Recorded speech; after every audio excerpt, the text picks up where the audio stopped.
Hey guys, welcome back to the channel. In this tech tutorial video we're going to explain how you can create a new pinboard to save tabs in that pinboard in the Opera browser. So let us dive into this. Alright, so let me launch the Opera browser, and before you create the first pinboard, guys, you will need to enable that feature.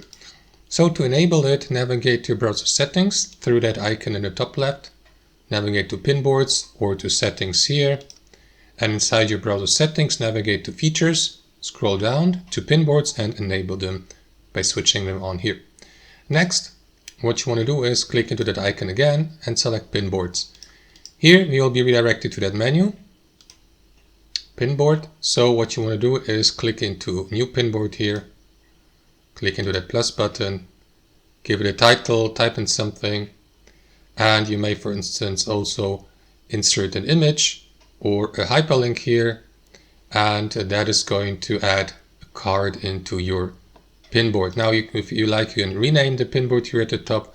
You can change its appearance here, for instance the background image, upload a custom background image, change the layout, and so on and so forth, guys. And that's it. You will see the list of pinboards by navigating back to your previous menu, and here you will see these pinboards. Click into these three dots here to either delete the given pinboard, change the thumbnail, or duplicate it. And that's how it works, guys. Thanks for watching. Hope you enjoyed it, got some value from it, and we'll catch you later.